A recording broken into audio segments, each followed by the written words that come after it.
Assalamualaikum warahmatullahi wabarakatuh. Langsung dari kantor imigrasi kelas 1 Polonia, Jalan Mangkubumi nomor 2 Medan. Selamat pagi Mover. Senang sekali pagi hari ini Anda mendengarkan kita langsung dari www.moveonlineradio.com, The Real Radio Online. Dan juga saya akan sapa di 97,5 Prambors Radio Medan. Anda mendengarkan kita di Radio Prambors, selamat pagi. Dan untuk Anda yang menjalankan ibadah puasa, semoga ibadah puasa Anda lancar sampai dengan nanti waktu berbuka tentunya.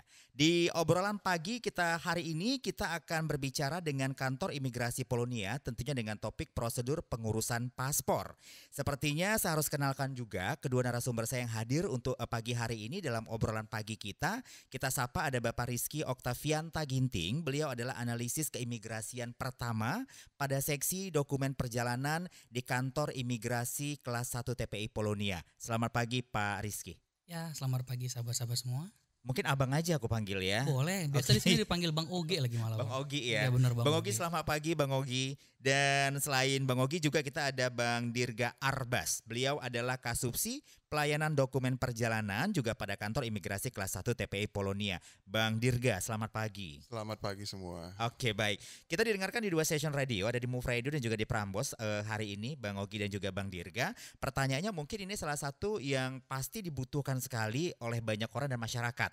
Mungkin Anda sadar kalau Anda berada pada posisi pelayanan publik kali ya? Ya. Sadar ya Bang ya? Kita pasti menyadarinya. Baik, karena kesadaran itu juga saya akan bawa Anda yang mendengarkan kita dari Move Radio dan juga dari Prambors Radio di 97,5 FM Prambors Radio Medan. Saya akan bawa dulu bahwa paspor ini adalah dokumen resmi yang dikeluarkan oleh pejabat yang berwenang dari suatu negara yang memuat identitas pemegangnya dan berlaku untuk melakukan perjalanan antar negara. Apa dan bagaimana prosedur pengurusannya? Kali ini narasumber saya keduanya nanti akan menjawab. Tapi saya akan informasikan di segmen kedua, Anda masyarakat atau siapapun yang mendengarkan kita dari Move Radio atau juga dari Prambors Radio, Anda bisa bergabung nanti di segmen kedua di 0852 6077 9177. Sekali lagi di 0852 6077 9177. Saya mau ke Bang Ogi dulu kali ya. Boleh Bang. Pertanyaannya seperti apa proses permohonan paspor saat ini setelah after COVID yang begitu melelahkan ya Bang Ogi ya. Ya mungkin masyarakat tidak boleh kemari, tidak ada face to face tentunya. Kali ini kalau saya lihat dari awal saya masuk karena kita live-nya langsung dari kantor imigrasi Polonia, ini full terus kantor ini sepertinya. Seperti apa prosedurnya? Ya mungkin setelah selesai masa-masa COVID kayaknya euforia masyarakat sekarang untuk permohonan paspor sudah kembali lagi seperti dulu. Makin tinggi? Semakin tinggi dibilang bisa jadi semakin tinggi walaupun nggak sebanyak yang tahun-tahun sebelum COVID, misalnya 2019 atau 2018 gitu. Jadi kalau kita cerita masalah permohonan paspor, masyarakat kita pengen kasih tahu nih sebenarnya proses permohonan paspor pada kantor imigrasi itu ada 4 bagian. Yang pertama itu proses permohonan paspor baru. Masyarakat yang belum pernah punya paspor, jadi namanya proses permohonan paspor baru. Cluenya belum pernah punya paspor, begitu ya Bang. Terus yang kedua itu proses permohonan paspor penggantian habis berlaku dan penggantian halaman penuh. Nah, yang ketiga itu penggantian paspor hilang dan yang terakhir keempat penggantian paspor rusak. Nanti mungkin di sini kita lebih cerita ke arah yang pertama dan kedua gitu. Paspor karena baru dan pergantian halaman penuh tadi ya. Paspor baru penggantian habis berlaku dan halaman penuh. Karena kalau untuk yang penggantian paspor hilang dan paspor rusak sudah masuk ke bagian Intel Dakim kita. Gitu, dan kalau dilihat ada 4 bagian tadi, yang pertama adalah paspor baru, yang kedua pergantian masa berlaku habis dan paspor penuh, yang ketiga tadi paspor hilang dan paspor rusak. Ini berbeda-beda persyaratannya Bang Ogi? Kalau persyaratannya pasti berbeda ya Bang. Kita mulai dari bagian pertama. Seperti apa? Kalau untuk permohonan paspor baru kira-kira persyaratannya sesuai dengan Permenkumhamnya kita, Peraturan Menteri Hukum dan HAM kita. Persyaratan permohonan paspor baru itu cukup KTP, KK, akta lahir atau ijazah atau buku nikah. Di sini bagi yang sudah menikah. Iya. Di situ persyaratannya melampirkan nama, tempat dan tanggal lahir pemohon. Itu untuk yang bagian pertama. Nah, kalau untuk bagian kedua, kalau kita cerita mengenai paspor penggantian habis berlaku tadi, cukup kalau untuk dewasa dia cukup KTP dan paspor lama. Hanya KTP dan paspor lama. Lebih simpel ya. Ya benar, tapi dengan note tidak ada perbedaan nama, tempat dan tanggal lahir antara KTP dan paspornya. Kalau untuk yang ketiga tadi, bagian paspor hilang. Kalau paspor hilang, persyaratan nanti KTP, KK, akta lahir atau ijazah atau buku nikah ditambah dengan surat keterangan hilang dari kepolisian. Kalau hilang ya? Kalau hilang. Nah, kalau rusak nanti persyaratannya hampir sama seperti penggantian habis berlaku tadi. Ya? Ada denda. Nah kalau paspor hilang dendanya 1 juta. Oke, paspor hilang 1 juta. Benar. Paspor rusak? Paspor rusak 500.000 dendanya yang harus dibayarkan PNBP-nya ke negara. Oke, kalau untuk persyaratan sepertinya hampir tidak jauh berbeda ya. Benar. Tinggal situasi dan kondisinya seperti apa ya, Bang Ogi, prosesnya yang berbeda, prosesnya berbeda tempat. Nah, yang ingin saya tanyakan dari keempat bagian atau juga keempat bagian permohonan paspor tadi, bagian yang paling tinggi permintaannya justru di pertama saya rasa. Benar. Nah, jadi kalau di kita ketepatan saya dan Pak Dirga kan berada di pada seksi dokumen perjalanan tadi. Permintaan paspor pasti paling banyak di dokumen perjalanan. Itu permohonan paspor baru dan penggantian habis berlaku. Gitu. Bang Dirga, berapa satu hari saat ini masyarakat, apakah kuotanya ditetapkan atau memang masing-masing bagian tadi kuotanya ada setiap hari? Kita di sini untuk permohonan itu ada beberapa kuota lagi. Yang pertama kita kuota untuk M-paspornya. Yang kedua kita kuota untuk layanan prioritas itu untuk lansia, balita di bawah 5 tahun dan juga orang sakit. Terus kita ada layanan percepatan, yaitu layanan di mana foto di hari yang sama dan selesai paspor di hari yang sama. Oke, layanan percepatan artinya siap dalam 1 hari? Ya, siap dalam 1 hari. Nah, yang menjadi perbedaannya di mana? Apakah ada biaya yang justru, karena kan 1 hari siap ini sebenarnya. Dia pagi datang, sore langsung foto, langsung siap. Gimana? Sesuai dengan namanya layanan percepatan tentu ada biaya ekstra yang harus dibayarkan kepada negara, yaitu PNBP-nya sebesar 1 juta rupiah di luar biaya buku. Jadi kalau dia memilih paspor biasa harganya 350, penambahannya kalau dia memilih paspor elektronik biaya penambahannya 650. Oke, hanya itu aja sih sebenarnya perbedaannya. Baik, sebenarnya kan berada pada posisi pelayanan publik yang tentunya kalau dibilang kita terus memberikan kepuasan pada masyarakat pasti terus kurang sebenarnya ya. Sebenarnya apa yang menjadi pesan penting sebenarnya Bang Dirga dan juga Bang Ogi bagi masyarakat yang mendengarkan kita, bagi mereka yang nanti tentunya akan mau punya niat mau mengurus paspor, seperti apa? Ya, yang pertama kenali dulu karakternya itu dalam artian dia ini pemohon baru atau pergantian. Karena kebanyakan masyarakat kita ini ketika dia sudah bikin paspor 10 tahun lalu dia menganggap paspor itu sudah hilang. Jadi dia mengajukan permohonan baru. Di situ sering terjadi kesalahan. Dan perlu pemahaman ya sebenarnya ya. Pemahaman dulu dia itu sebenarnya permohonan baru atau pergantian. Oke. Kalau dia sudah memahami itu ya dia tinggal mendaftar aja melalui aplikasi M-Paspor.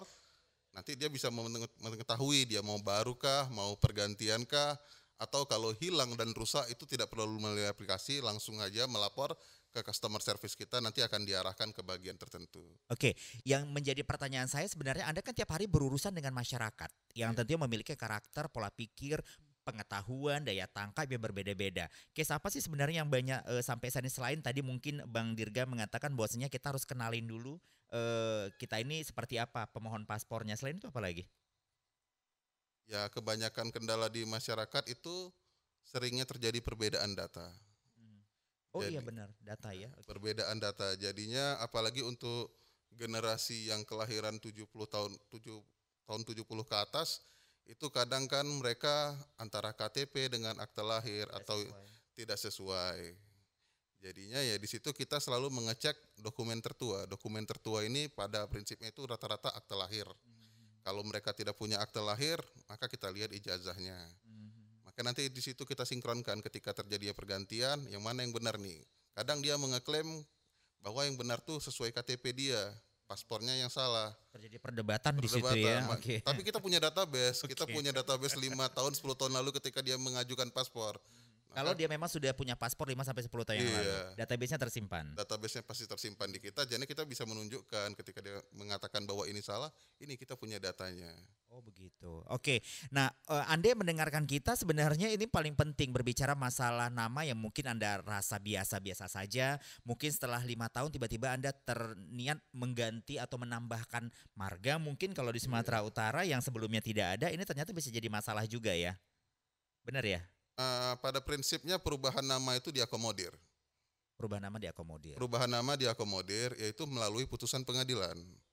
Oke, paham. Jadi sebenarnya Anda yang ingin mengubah nama, menambah gelar, memang harus ada arsip tambahan dan itu memang harus ada keputusan pengadilan dan dilampirkan. Iya, benar. Seperti itu. Kalau itu berarti udah close case kalau seperti itu. Case. Baik, kita harus break dulu Bang Oki dan juga Bang Dirga. Ada yang mendengarkan kita langsung di www.moveonlineradio.com atau di 97,5 Prambors Radio Medan. Anda jangan kemana-mana karena nanti sampai di jam 11 waktu Indonesia bagian Barat saya akan kembali lagi. Dan di segmen kedua nanti Anda bisa bergabung di 0852 6077 9177. Obrolan pagi bersama kantor imigrasi Polonia akan kembali sesaat lagi. Oke, masih lagi di obrolan pagi dan saya masih di www.moveonlineradio.com dan selamat pagi juga Anda mendengarkan kita di 97,5 Prambors Radio Medan yang pagi hari ini masih mendengarkan kita. Ini penting nih buat Anda yang dengerin juga di Radio Prambors yang mungkin baru pertama kali ingin punya paspor. Saya bawa nih narasumbernya. Jadi nanti langsung bisa telepon aja di segmen kedua ini di 0852 6077 9177. Dan selanjutnya, kalau Anda yang biasanya saat ini sudah mulai mengenal, jadi era-era sekarang semuanya kan sudah base aplikasi sebenarnya Bang Ogi dan Bang Dirga ya. Jadi mungkin sebagian dari Anda ingin mengurus paspor itu bisa sudah melakukan layanan di antrian online atau M-Paspor tadi Bang Ogi. Benar. Pertanyaannya, proses layanan antrian yang ada di sini itu, saya belum berpindah dulu nih ya ke M-Paspor. Mungkin ada berapa tipe sih sebenarnya proses antrian yang ada di sini? Ya, jadi kita sekarang cerita fokus kepada layanan antrian yang ada di kantor imigrasi Polonia gitu Bang ya. Jadi kita di sini membuka sebenarnya 3 kategori untuk layanan antrian kita. Yang pertama itu kita yang tadi sempat diceritakan dari Pak Dirga, namanya layanan percepatan. Nah, di layanan percepatan kita buka kuota 12 antrian per hari. 12 aja. 12 orang 12 saja. orang Benar, saja. Bang. 12 orang saja per hari yang kita buka itu layanan percepatan. Yang PNBP tadi dibayar ke negara 1 juta, 1 juta plus uang buku. Misalnya mau paspor biasa 350.000 atau paspor elektronik 650.000. Itu yang pertama. Nah, yang kedua itu layanan prioritas. Kita kan namanya masyarakat sekarang kita kan harus fokus juga kepada prioritasnya kita. Misalnya contohnya apa? Prioritas itu di sini masuk lansia, balita, ibu hamil. Dan layanan sakit. Orang sakit juga butuh kan kita perhatiin. Nah, itu 35 antrian per harinya. 35 kuotanya. Itu langsung datang saja ke kantor imigrasi. Tapi kita buka dengan 35 antrian per harinya. Nah, yang ketiga layanan antrian paspor melalui online. Itu nanti kita bicara online, bicara melalui aplikasi M-Paspor yang bisa kita download dari aplikasi Play Store-nya kita untuk Android dan App Store untuk iPhone gitu kira-kira dia. Itu berapa kuotanya? Kalau untuk layanan aplikasi M-Paspor kita buka satu hari 130.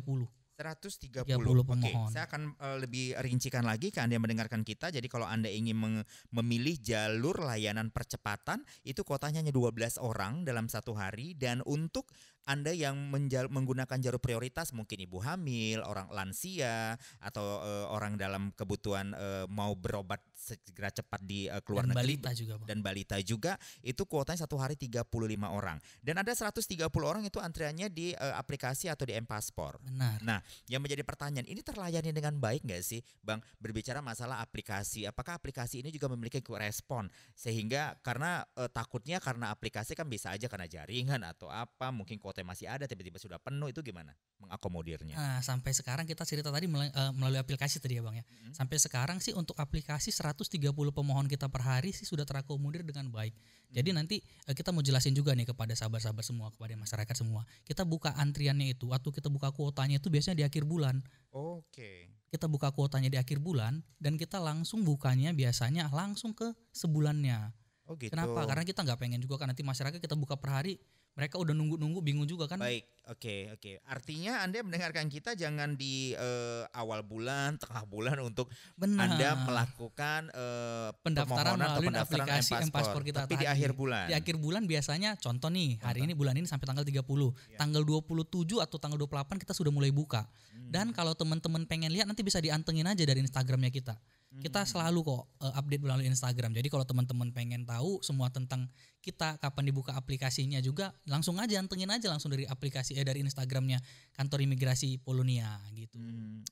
Di 0852 Anda bisa pergunakan line telepon untuk bertanya 60779177. Sekali lagi di 0852 60779177 line telepon bisa dipergunakan. Baik, kalau tadi Bang Ogi udah jelasin secara rinci sebenarnya mulai dari beberapa layanan, ada 3 layanan dan juga berapa kuotanya. Terus juga kalau untuk menggunakan aplikasinya itu ternyata harusnya di akhir bulan. di akhir Dan bulan. untuk sosial media aplikasinya ini memang harus selalu ada info, maksudnya untuk apabila buka kuota nih, misalnya Pasti kita seperti infoin itu. Bang. Benar, kita pasti Minimal selalu 1 infoin. kali 24 jam kita pasti infoin sebelum dibuka kuota. Jadi masyarakat sudah bisa mempersiapkan diri terlebih dahulu. Untuk masyarakat yang memiliki komplain mungkin, apakah dari sosial media itu dapat ditanggapin secara quick respon, Bang Dirga mungkin? Ya, kalau untuk merespon dari tanggapan masyarakat di sosial media, kita punya tim sendiri yang untuk merespon itu, dan dari tim pasti bakalan selalu memberikan jawaban atau solusi terhadap setiap persoalan tersebut. Cuman kadang masyarakat kan lebih bagus itu langsung DM aja dibandingkan komen, atau bisa ya sepertinya langsung DM aja. Jadi nanti bakalan lebih detail dibandingkan menanyakan pertanyaan umum. Jana langsung fokus ke case masalah terhadap di diri dia. Di diri dia kekurangannya apa, butuhnya apa, itu bisa DM langsung. Dan dalam DM itu usahakan menggunakan akun Asli ya. Akun asli ya, dan mengenalkan diri sendiri terlebih dahulu. Jadi kita jelas menjelaskannya kepada siapa. Jangan menggunakan akun fake karena itu tidak akan kita respon. Oke, baik. Saya mau ke Bang Ogi. Bang Ogi, tadi kita berbicara masalah aplikasi antrian online, tapi saya mau Anda jelaskan juga secara lebih rinci seperti apa alur dari pelayanan paspor yang menggunakan aplikasi antrian online atau M-Paspor itu sendiri, Bang Ogi. Silakan. Jadi untuk masyarakat semua, untuk teman-teman semua, untuk aplikasi M-Paspor sebenarnya sekarang sudah langsung bisa, bukan sebenarnya ya, tapi memang bisa kita langsung download dari. Kalau untuk Android kita bisa langsung download di Play Store, namanya aplikasi M-Paspor. Kalau untuk iPhone dari App Store, namanya aplikasi M-Paspor. Nah nanti di situ waktu kita download, kita ikutin aja langsung ke tata cara pendaftarannya. Yang pertama kita harus daftar, yang pasti daftar dengan email yang benar-benar. Jangan email palsu lah, atau email lain lah gitu. Karena nanti akan ada di situ balasannya tentang kode rahasianya juga yang akan dipakai untuk nanti mendaftar di aplikasi M-Paspornya. Jadi kita nanti daftar dulu di situ. Setelah kita punya akun, kita bisa buka di situ juga ada langsung kok kriteria untuk pendaftarannya. Nanti kita buka akunnya, kita mau daftar, tentukan tanggal, tempat dan kapan kita pengen datang ke kantor imigrasinya dari situ langsung. Jadi semisalnya nih masyarakat saya pengen datang di tanggal 20, contohnya bisa. Saya pengen datang di tanggal 30, bisa. Saya pengen datang di tanggal 2, nanti dari aplikasi itu tentukan juga jamnya. Nanti sibuk nih kalau jam 8 pagi mungkin. Jam 8 pagi yang ibu-ibu pengen masak dulu. Pengennya datangnya nanti jam 10, bisa ada di situ. Kita bukanya per jam juga kok nanti di situnya. Nanti setelah kita daftar di situ, pertama kita download, setelah kita punya akun, kita daftar di situ, tentukan tanggal dan tempat. Setelah itu kita deal, keluar kode billingnya. Nah, setelah keluar kode billing, bayarlah sesuai dengan kode billing kita. Perhatikan pada saat pembayaran, karena ada beberapa juga yang bayar ternyata mungkin selisih 1 huruf terbayar punya orang lain. Jangan sampai seperti itu, karena kan kode billing ini kan beda setiap orang. Perhatikan kode billingnya sudah sesuai namanya, lakukan pembayaran. Setelah lakukan pembayaran, nanti masuk email ke kita, telah terbayar. Setelah itu keluarlah nanti draft putih pengantar untuk ke kantor imigrasi yang kita tuju tadi. Contoh misalnya kita mau ke kantor imigrasi Polonia. Setelah kita daftar, nanti keluar tuh draft putih pengantar ke kantor imigrasi Polonia. Bawalah pada saat mau datang ke kantor imigrasi. Clue yang paling penting lagi, jangan hanya sekedar bawa kertas putihnya. Kan juga datang ke sini kita bawa berkasnya. Contoh misalnya penggantian berlaku, bawalah KTP dan paspornya tadi ke kantor imigrasi. Karena kadang masyarakat merasa kan kita sudah upload di situ. Benar. Bawa karena arsipnya kita kan nanti kita butuh juga hard copy-nya. Seperti itu. Setelah foto selesai, nanti foto masyarakat juga bisa antengin tuh aplikasi yang paspornya. Kalau misalnya paspor sudah selesai, di situ juga kelihatan kok nanti paspor telah selesai. Biasanya 3 hari sampai 4 hari paspor sudah selesai kok. Dan ada report apakah sudah selesai atau belum ya? Ada di aplikasi M-Paspor kita di aplikasi. Ya.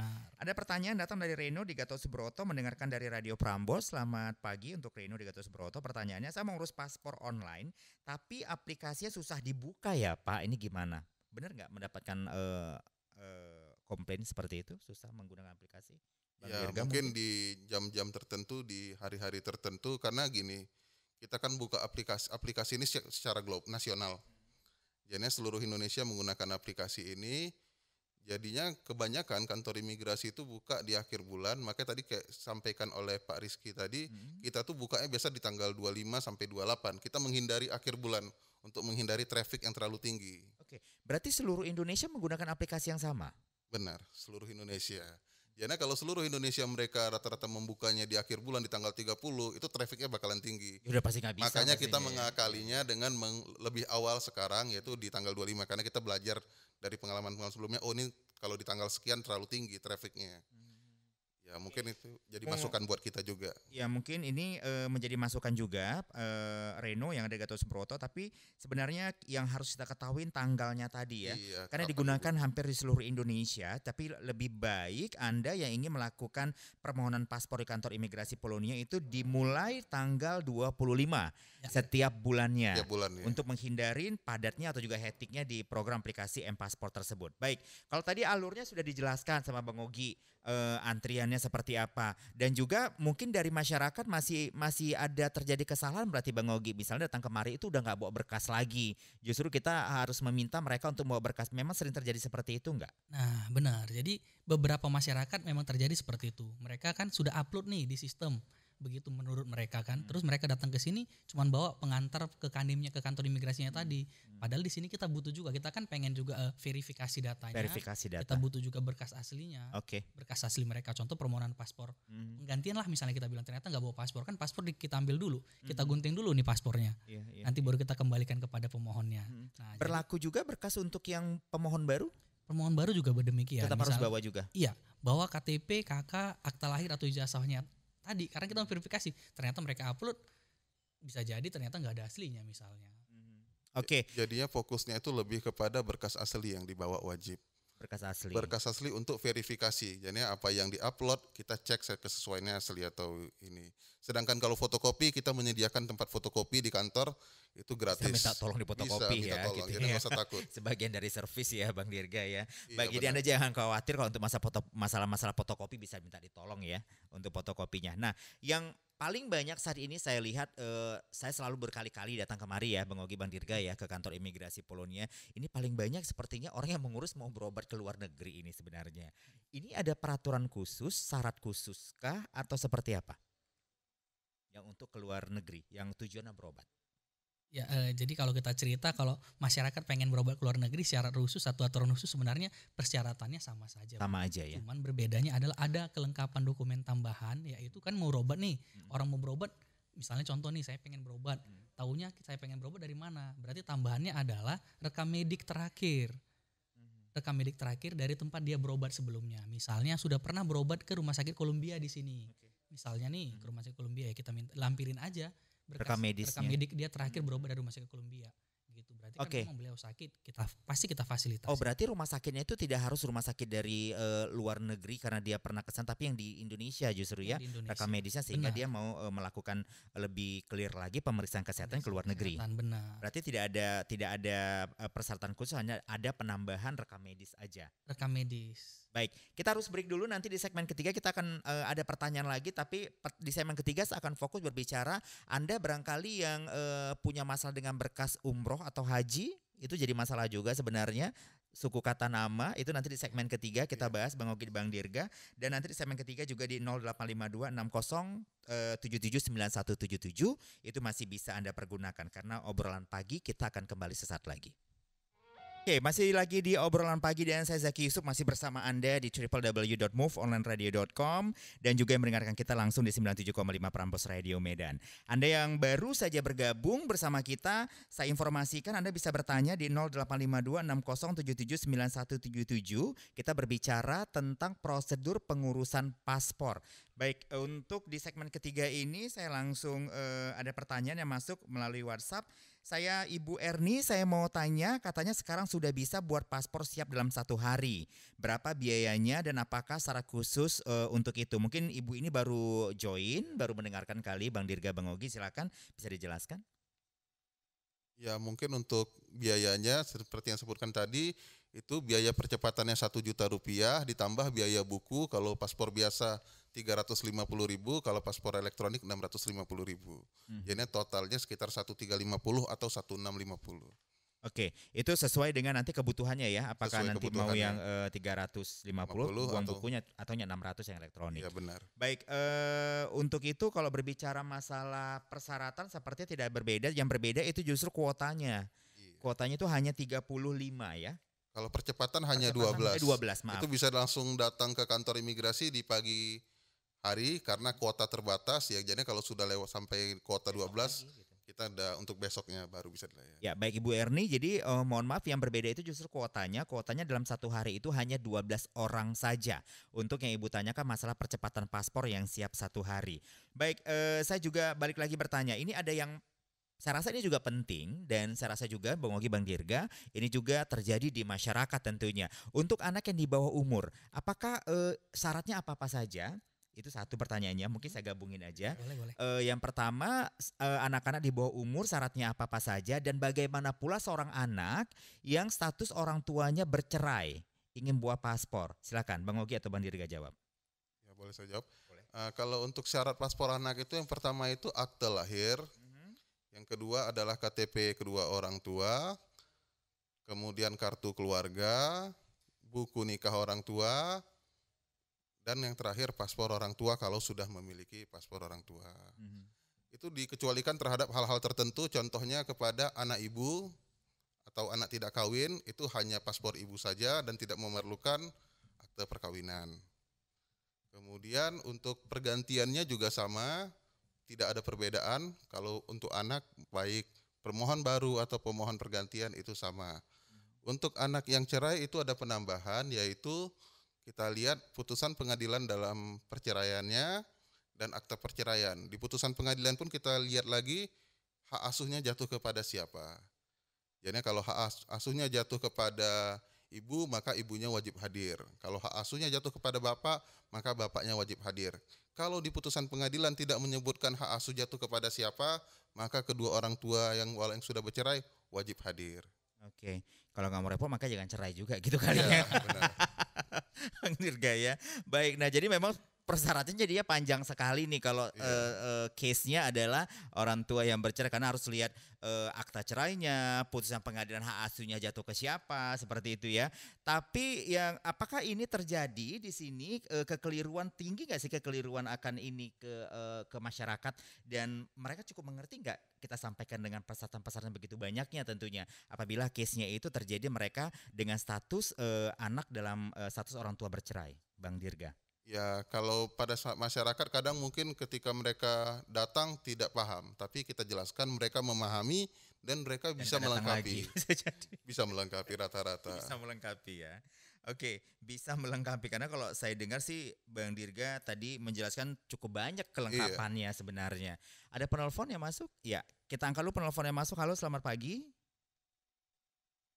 Halo, pagi Pak.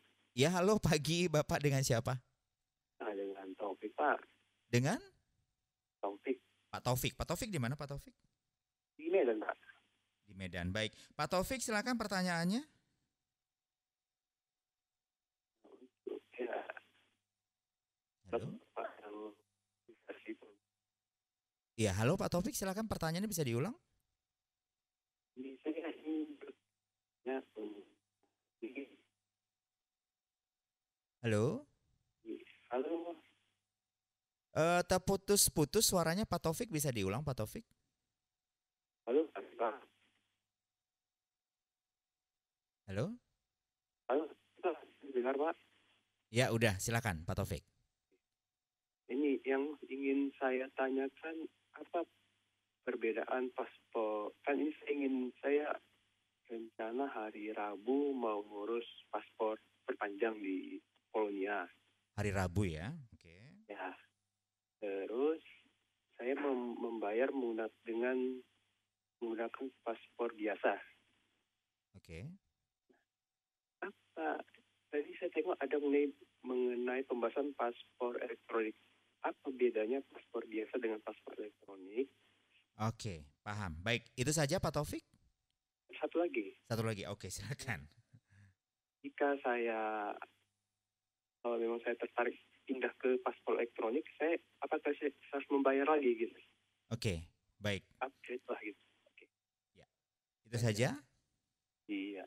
Terima kasih Pak Taufik di Medan. Selamat pagi Pak Taufik, selamat menjalankan aktivitas Anda tentunya. Baik, silakan Bang Ogi atau Bang Dirga yang mau jawab. Pertanyaan yang pertama, beliau ini akan mengurus perpanjangan paspor di hari Rabu nanti.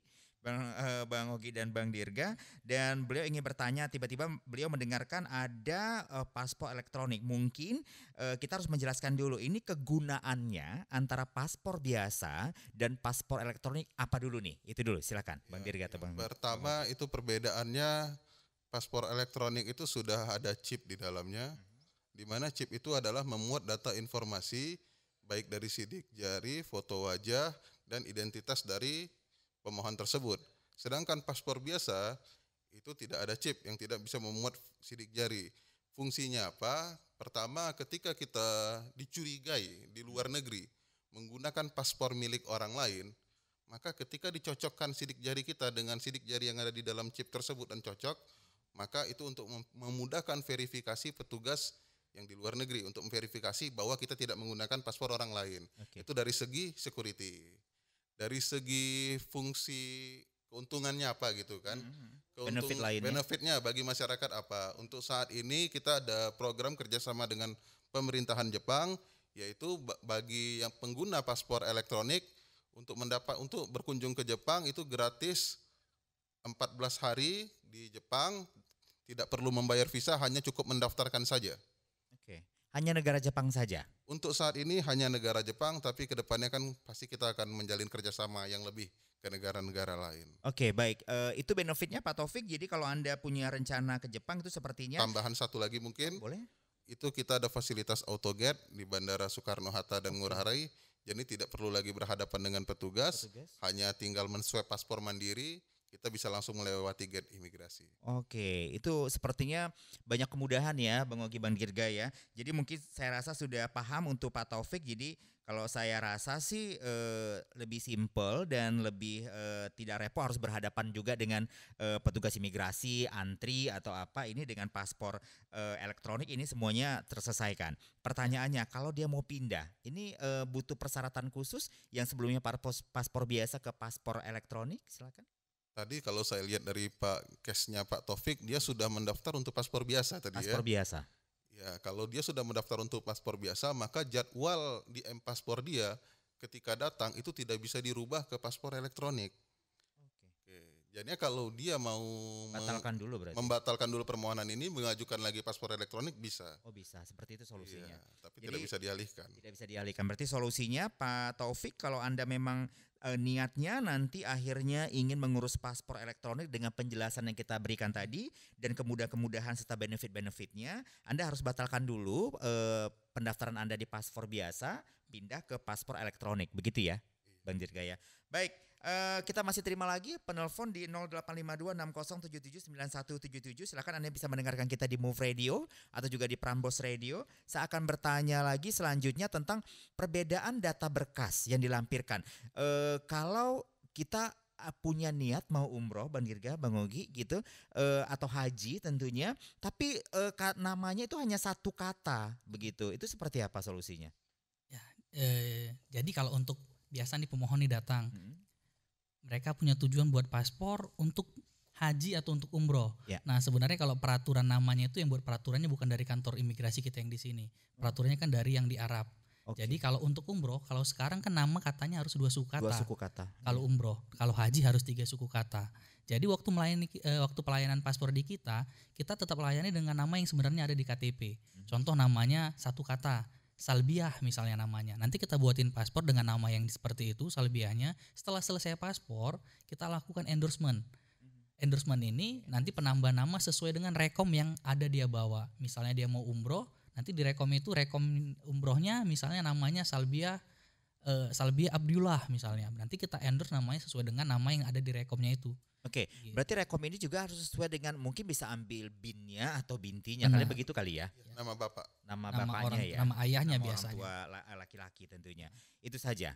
Itu saja. Oke. Cukup rekomnya yang dibawanya. Nanti. Untuk rekomnya berarti nanti akan ada endorse untuk nama yang suku kata sesuai kedua. Dengan rekom yang dia bawa ke kita. Ya. Nama ayahnya biasanya. Nama ayahnya. Baik, dan selanjutnya, apakah memang paspor ini menjadi hak milik setiap warga negara?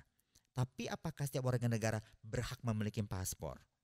Seperti kita memiliki KTP mungkin, Bang Ogi.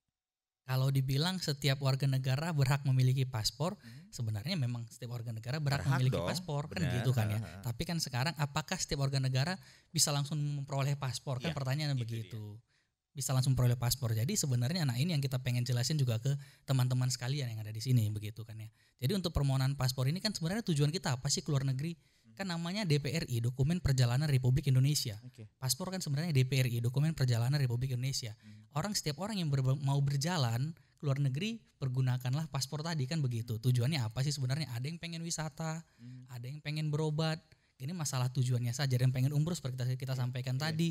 Jadi untuk memperoleh paspor itu, disinilah nanti kadang-kadang masyarakat ngerasa kan kalau saya datang, saya bawa KTP, KK dan akta lahir saya udah bisa dapat paspor nih, gitu. Nah jadi sesuai dengan peraturan undang-undang sebenarnya kita kan namanya imigrasi, tugas dan fungsinya Bumi Pura Wirauwibawa gitu katanya Bang.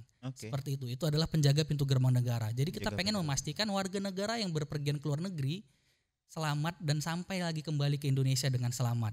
Begitu, itulah tugasnya kita imigrasi. Makanya kita akan memastikan mereka selamat. Tadi tujuannya apa sih sebenarnya kan gitu kan. Bener. Makanya kita verifikasilah mereka ketika datang ke kantor imigrasi tadi. Gitu. Jadi nggak semerta-merta mereka bawa persyaratan sudah langsung dapat. Jadi kita kan ada proses namanya biometrik dan wawancara.